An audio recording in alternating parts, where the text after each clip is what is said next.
Hazel Robinson was a black woman who carried her empire like a queen wearing an invisible crown.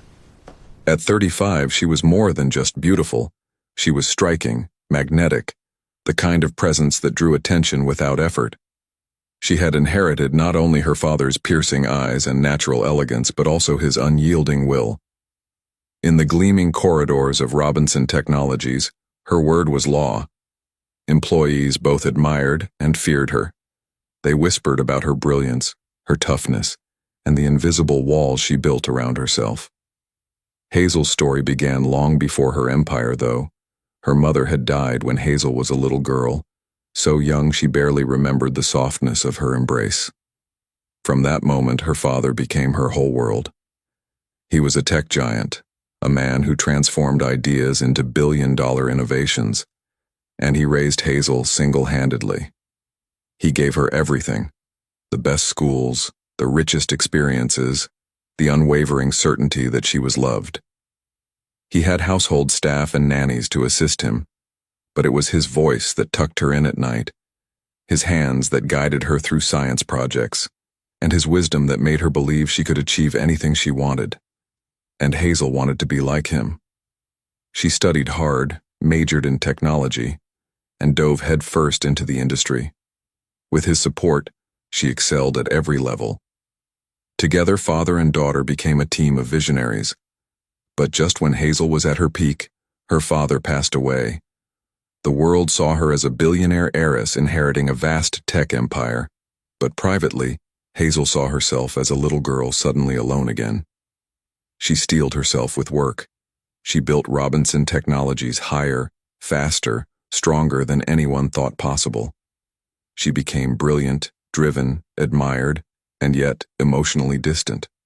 For all her success, Hazel's heart bore scars. Love had not been kind to her. Nearly every man who crossed her path wanted something other than love. They wanted status, her money, her name. Time after time, she opened the door just enough to hope, only to discover lies and hidden greed. The betrayals left her cold, until she locked her heart away completely. No more dating, no more risks. Love had cost her too much. Now she had her rules. Robinson Technologies was filled with talented people, but Hazel had her own strict policies, especially for men who worked close to her. Her rules were simple and unbreakable. 1. No romantic advances or personal involvement. 2. No lateness or excuses. 3. No bringing family or personal issues into work. 4. Maintain strictly professional communication. 5. Cross any line, and you're fired immediately. Those rules weren't just company policy, they were Hazel's armor. It was on a bright Monday morning that her new assistant was introduced. Kennedy Logan. He was 36, tall, with an air of quiet steadiness about him. His suit wasn't designer, but it was crisp, neat, and well-kept. His handshake was firm without being forceful. His eyes held something Hazel noticed right away: a weight, a tiredness that wasn't laziness, but the exhaustion of someone who had lived through storms. The HR director explained that Kennedy was replacing her former assistant who had resigned. Hazel gave him her usual once-over, measured and cold. She listed her rules in a voice that was sharp enough to slice through air.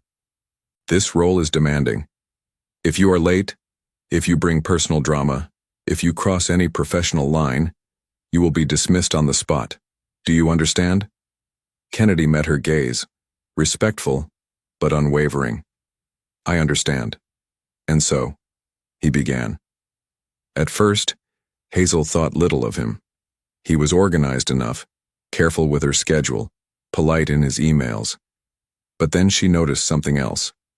He was often late. Not dramatically so, but enough to irritate her. 10 minutes here, 20 minutes there. For Hazel, whose world ran on precision, it was unacceptable. One morning, as she walked into her office and saw him hurrying in behind her, she snapped.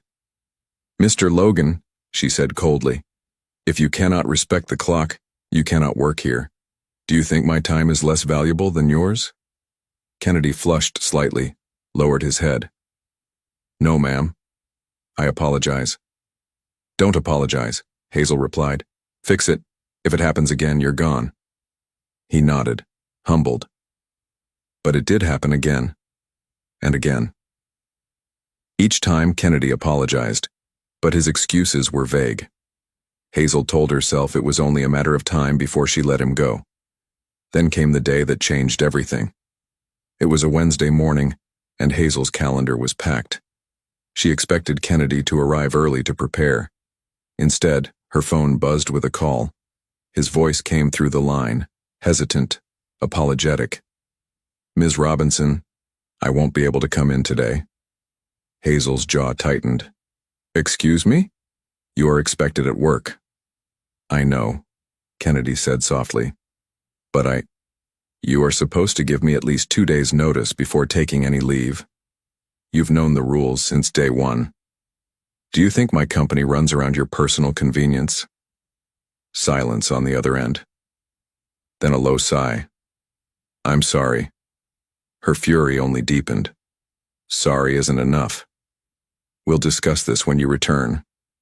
She ended the call without waiting for a reply. By the time Kennedy walked into her office the next morning, Hazel was ready. Her voice was cold, precise, final. "Mr. Logan, your services are no longer required. HR will finalize your paperwork today." Kennedy froze. His face paled, but instead of arguing, he spoke in a calm, steady tone. "Before I leave, there's something you should know." Hazel raised an eyebrow. "Go on." "My daughter was sick yesterday. I had to take her to the hospital. She's 8 years old. She asked me where her mother was, and I had to remind her that she never had one. My wife died giving birth to her. Since then, it's been just the two of us. That's why I'm late sometimes. That's why I couldn't give notice. Because when she needs me, I don't have anyone else to lean on." The office was silent. Hazel felt the words sink into her like stones. For a moment, she didn't see Kennedy. She saw her father, standing alone with a little girl after losing his wife. She saw the long nights he had sacrificed, the way he had balanced work and parenting, the way he had never once made her feel unwanted. Hazel's throat tightened. She wanted to cling to her rules, to send Kennedy away, to remind herself that she couldn't afford weakness. But something in his eyes, something raw and steady at once, made her pause. Her father had raised her alone. Kennedy was doing the same. For the first time in years, Hazel's rules trembled. She leaned back in her chair, her voice softer than she intended. "You may stay, but don't expect me to overlook everything. This is your last chance, Kennedy." A flicker of relief passed across his face. "Thank you, Ms. Robinson." As he left her office, Hazel stared at the door long after it closed. Something inside her shifted. For the first time in years, she had broken one of her own rules, and for reasons she couldn't explain, she didn't regret it. That night, Hazel returned to her mansion. The house was enormous, elegant, filled with luxury, but empty. She walked through its marble halls, remembering the laughter she used to share with her father. She wondered briefly what it would have been like to be raised by someone like Kennedy, someone who gave up everything for a child. Her heart, long frozen, felt the faintest crack, and she hated it. Because feelings, she reminded herself, were dangerous. Feelings were messy. Feelings led to heartbreak. But as she lay awake in her silk-draped bed, Hazel found herself thinking about Kennedy's daughter, an 8-year-old girl who had no mother, just like she once had no mother. An 8-year-old girl who had a father who fought for her, just as hers had fought for her. For the first time in years, Hazel Robinson's heart whispered a question she had long silenced. What if love wasn't always betrayal? What if it could be real? And though she didn't yet have the answer, she knew her life had begun to change. Hazel Robinson was not a woman who allowed herself to soften easily. But after that morning when Kennedy Logan had spoken about his daughter, something inside her began to stir. It wasn't dramatic at first. There were no sudden bursts of laughter or visible shifts in her demeanor. It began with the smallest cracks, barely noticeable to anyone else but monumental for Hazel. She found herself asking questions she had never asked before. Questions that weren't about schedules, quarterly reports, or client meetings. "How is Lily feeling today?" she asked one morning as Kennedy placed her files on the desk. The man looked up, startled. "She's much better. Thank you for asking." Hazel nodded briskly as though the question had been a mere formality, but when he turned to leave, she allowed herself a small, private smile. At first, Hazel rationalized her shift. It was only curiosity, nothing more. Kennedy had reminded her of her father, and it was only natural to wonder about his daughter's well-being. But curiosity grew roots. Soon, it became habit. Every few days, she would ask again. And each time, Kennedy's reply carried warmth she wasn't accustomed to. "She's excited about her school play. She's been asking me to teach her how to ride a bike. She wants to build a robot out of cardboard." The little anecdotes painted a picture Hazel hadn't expected. A lively, imaginative girl who filled her father's life with joy. And somehow that joy spilled into Hazel's world too. Others began to notice the change. Her colleagues, who were used to Hazel's cool efficiency, saw her laugh softly at a joke Kennedy made about traffic. In meetings, she seemed lighter, more approachable. Even her oldest associates, men and women who had worked alongside her father, were taken aback. One of them, Mrs. Carter, an elderly board member, smiled knowingly. "Your father would be glad, Hazel. You've carried too much weight alone." Hazel brushed it off, unwilling to admit even to herself that something had shifted. But the truth was there. The ice around her heart was beginning to thaw. The turning point came one Friday evening. Hazel had been working late, reviewing contracts. As she glanced at the clock, she realized Kennedy was still at his desk outside her office. His tie was loosened, his face weary, but his focus was unwavering as he typed. "Mr. Logan," she called, stepping into the hall. "Why are you still here?" He looked up, startled. "Just finishing the reports for next week." "You should be home with your daughter," Hazel said before she could stop herself. Kennedy hesitated, then smiled faintly. "I will. She's with a neighbor tonight. But thank you." The words struck Hazel. Gratitude. So simple, so genuine. It was rare for people to thank her without some hidden motive. On impulse, she spoke again. "Would you and Lily like to come to my home this weekend? I have space. It might be good for her to run around." Kennedy blinked in surprise. "Are you sure, Ms. Robinson?" Hazel almost withdrew the offer. Inviting an employee into her private world was against every rule she had set. But the thought of Lily, vibrant and motherless, tugged at her heart. "I'm sure," she said firmly. Saturday arrived with clear skies.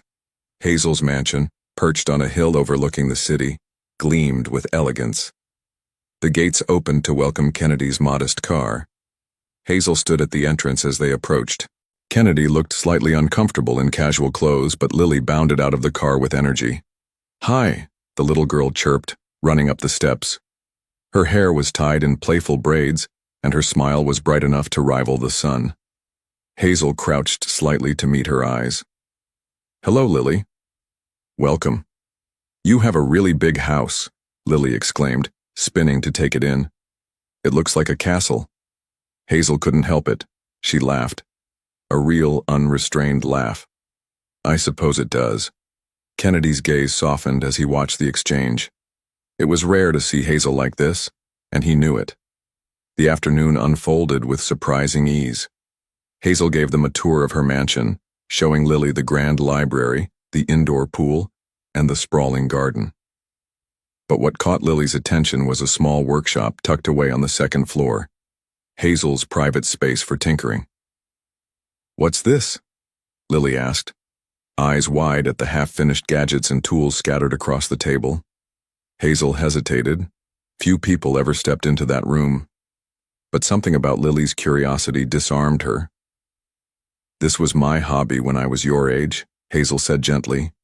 She picked up a small device, a miniature coding game she had designed as a child. "I built this when I was about 10. "Wow," Lily breathed. Can you show me how it works? Hazel's lips curved into a smile. Of course. For the next hour, Hazel and Lily sat side by side, tinkering and laughing. Lily's questions came rapid fire, her excitement contagious. Hazel, who had long hidden this softer side of herself, felt a joy she hadn't known in years. Kennedy watched from the doorway, his heart swelling. He had never seen his daughter bond so quickly with anyone outside their family, and he had never seen Hazel Robinson look so alive. Later they moved to the kitchen. Hazel, determined to play hostess, insisted on preparing dinner with Kennedy's help. It was comical. Hazel, used to commanding boardrooms, found herself awkwardly chopping vegetables, while Kennedy teased her gently about her knife skills. You run a billion-dollar empire, he chuckled, but you can't dice an onion. Hazel shot him a mock glare, then burst out laughing. The sound filled the kitchen, warm and unguarded. Lily giggled too, clapping her hands. You're funny together. They sat down to eat, and for the first time in years, Hazel's dining hall didn't feel like a cavern. It felt like a home. When the evening ended and Kennedy prepared to leave, Lily hugged Hazel tightly. Thank you, Auntie Hazel, she said innocently. Hazel froze. The word auntie echoed in her ears. No one had ever called her that before. She blinked rapidly, touched in a way she hadn't expected. You're welcome, Lily, she whispered, her voice unsteady. Kennedy met her eyes, gratitude shining in his expression. No words were exchanged, but something passed between them. Something Hazel couldn't deny. That night, Hazel lay awake in her massive bed, staring at the ceiling. She replayed the laughter in the kitchen, Lily's excitement in the workshop, the way Kennedy had looked at her as though she were more than just a billionaire mogul. For years, Hazel had believed her heart was locked in ice. But now, she felt it warming, stirring, daring to hope. Still, she was conflicted. Love had burned her before. Men had betrayed her, used her, left scars so deep she swore never to open herself again. Could she risk it? And yet, Kennedy was different. He hadn't tried to impress her with charm or wealth. He hadn't asked for anything.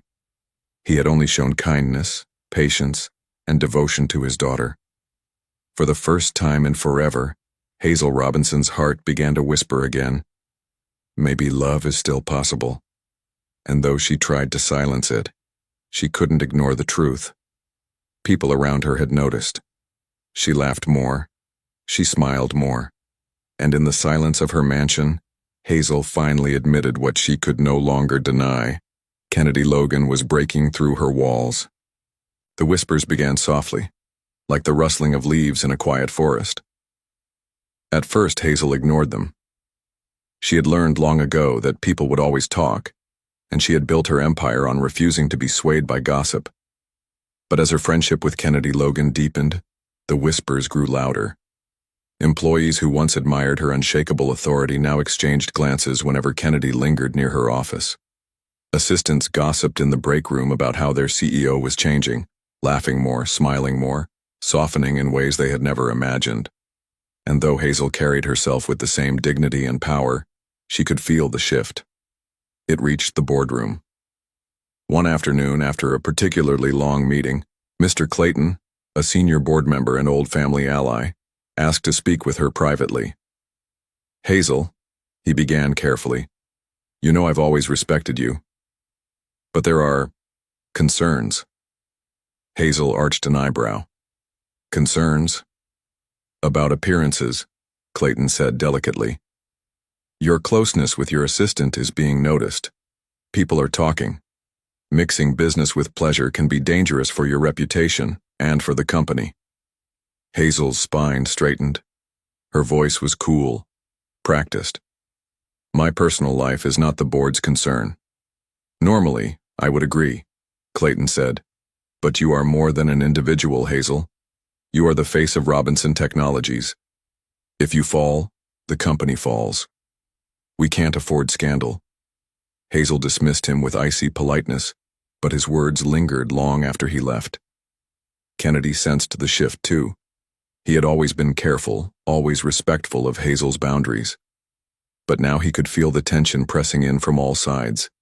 The lingering stares, the hushed conversations, the weight of being close to a woman as powerful and as scrutinized as Hazel Robinson.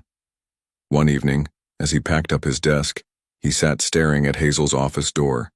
He thought of Lily, of the stability she needed. He thought of Hazel, of how hard she had worked to build her empire. And he thought of himself, a widowed father who had stumbled into her world by chance. The conclusion came like a heavy stone in his chest. He couldn't be the reason her empire cracked. The next morning, Kennedy stood before Hazel, his resignation letter in hand. "I think it's best if I step away," he said quietly.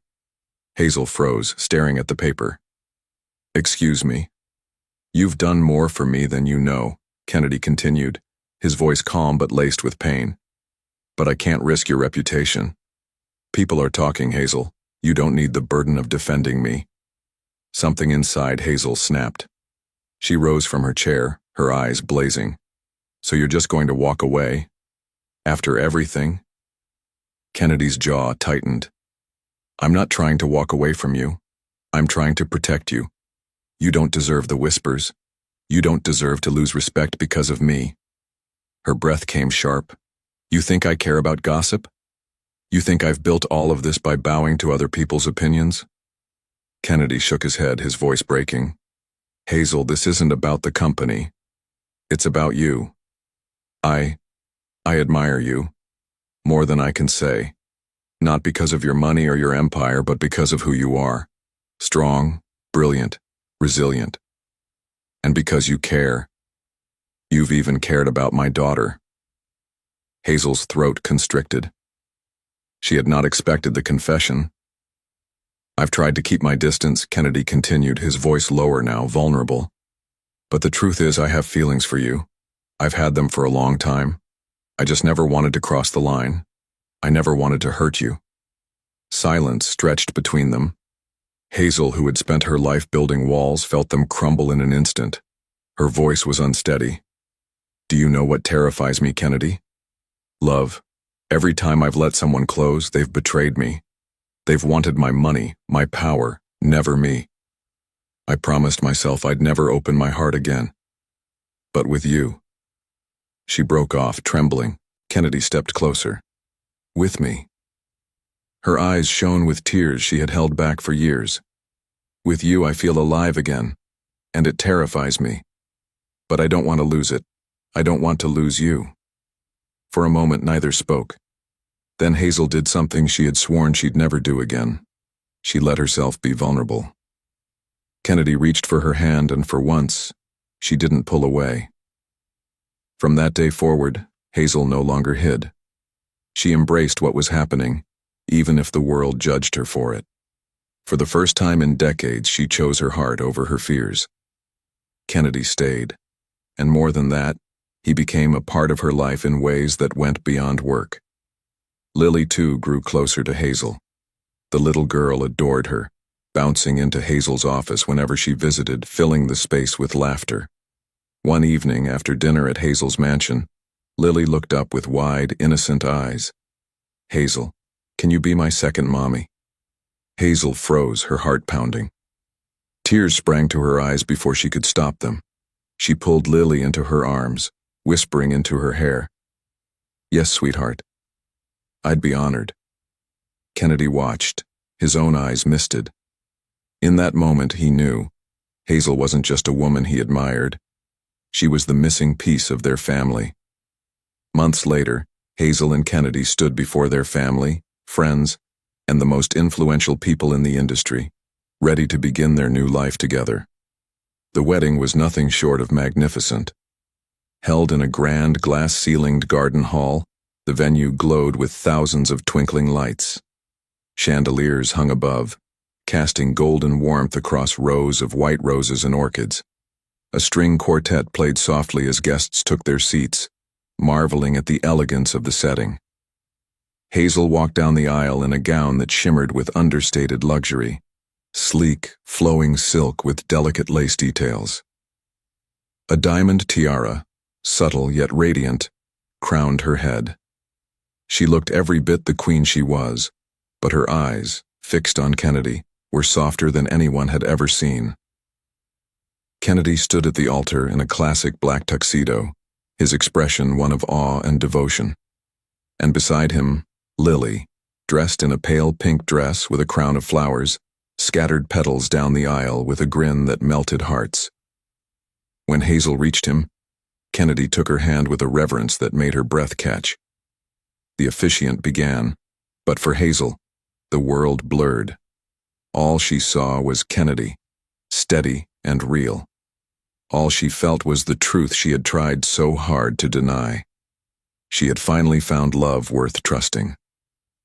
When it was time for their vows, Hazel spoke with a voice that trembled but held firm. "I've lived much of my life behind walls, afraid to trust, afraid to be hurt again. But you, Kennedy, and you, Lily, you broke through those walls. You reminded me what it means to laugh, to hope, to love. Today, I don't just promise myself to you, Kennedy. I promise myself to both of you. I will be your partner, your confidant, your wife, and I will be the mother Lily deserves." Tears glistened in Kennedy's eyes as he replied, "Hazel, from the moment I stepped into your world, I knew I was standing before someone extraordinary. You've shown me strength, compassion, and grace. You've given me and my daughter something I thought we had lost forever. Family. Today I promise to love you fiercely, to stand beside you through every storm, and to treasure every moment we share." The guests wiped their eyes, moved by the raw sincerity of their words. When the officiant pronounced them husband and wife, Kennedy pulled Hazel into his arms, and their kiss sealed more than just vows. It sealed the rebirth of Hazel's heart. Applause thundered through the hall. Lily jumped with joy, clapping her hands, and then squeezed between them, wrapping her small arms around both. The three of them stood there, united, radiant, a family at last. The reception was a celebration like no other. Music filled the air, glasses clinked, laughter rang out. Hazel danced with Kennedy beneath the chandeliers, her gown swirling, her smile brighter than ever. Later, she took Lily's hand and spun her around, both of them giggling as Kennedy watched, his heart full. For years, Hazel Robinson had been known as the untouchable mogul, the woman of steel. But that night, the world saw her differently. They saw a woman who had found love, who had chosen joy, who had finally allowed her heart to beat freely. Late into the night, after the last guest had gone, Hazel stood in the garden with Kennedy and Lily. The moon cast silver light across the flowers, and laughter still lingered in the air. Hazel looked at Kennedy, then at Lily, and finally up at the stars. Her father's face came to mind, his voice, his love, his sacrifices. For years she had tried to honor him by building walls, by guarding herself. But tonight, she understood what he had truly wanted for her, not just success, but happiness. She whispered softly, as though speaking to him across the night sky, "Daddy, I finally found my forever." Kennedy slipped his arm around her, Lily nestled between them, and together they walked forward, into a future filled not with fear, but with love. The Robinson estate was no longer the silent, echoing palace it had once been. Where once the halls rang only with the sound of Hazel's footsteps and the hum of distant machinery, now they were alive with laughter, warmth, and the chatter of family. 6 months after their wedding, Hazel sat by the window of her sunlit study, one hand resting on the gentle curve of her belly. Kennedy had insisted she take things slow, though Hazel, ever the determined leader, still worked part-time on projects that excited her. But she was different now. Work no longer defined her completely. Family did. Lily was sprawled on the rug beside her, coloring with crayons, humming softly to herself. Every so often she'd glance up at Hazel's stomach with curiosity and grin. "When will he come out?"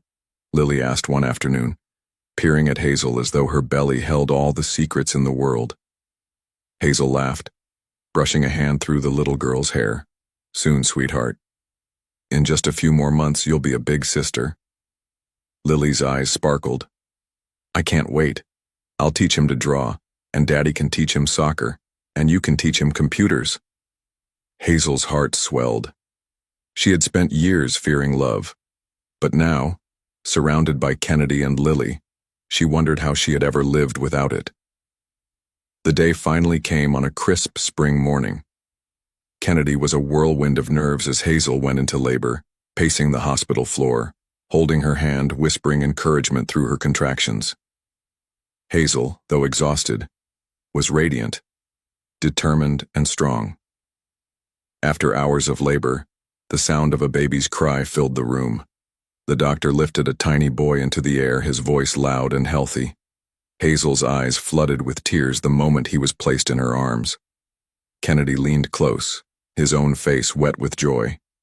He's perfect, he whispered, kissing Hazel's forehead. Lily peeked through the door moments later, brought in by a nurse. When she saw the baby, her jaw dropped in wonder. Is that my brother? She asked, her voice hushed with awe. Hazel nodded, smiling through tears. Yes, sweetheart, this is your little brother. Lily tiptoed closer, reaching out to gently touch the baby's tiny fingers. Hi, she whispered. I'm your big sister. I'm going to take care of you forever. The baby's hand closed around her finger and Lily gasped as though it were magic. Kennedy pulled Lily close, wrapping one arm around her, the other around Hazel. What should we name him? Kennedy asked softly. Hazel met his eyes, her voice tender. I was thinking, David, after my father. Kennedy's throat tightened and he nodded. David Logan Robinson. Strong, just like his mother. Hazel smiled, cradling her son. For a long moment, the four of them stayed like that, Kennedy, Hazel, Lily, and baby David, bathed in the warm glow of new beginnings. Back at the mansion weeks later, Hazel stood in the nursery, rocking David gently as Lily played nearby. The room was filled with soft blues and whites, tiny stuffed animals and sunlight streaming through open curtains. Kennedy stepped in quietly, watching his wife with their newborn, his expression one of awe and gratitude. You've given me more than I ever dreamed of, Hazel, he murmured, wrapping his arms around her from behind. Hazel leaned back into him, tears stinging her eyes, not of sadness, but of joy. No, Kennedy. We've given this to each other, a family, a future. Together they gazed at their children, Lily humming to herself as she arranged blocks and baby David sleeping soundly in Hazel's arms. The mansion, once a fortress of solitude, had become a home filled with life. Hazel knew she had finally found everything her heart had ever longed for: love, laughter, and a family that would carry her father's legacy forward, not just in business, but in spirit. And as baby David stirred softly, Hazel whispered into his tiny ear, her voice trembling with happiness, "Welcome home, my son. You are the proof that love always finds a way." Thank you so much for watching and supporting my channel. Your love, comments, and shares mean everything to me. Grateful for each of you. Let's keep growing together. With love,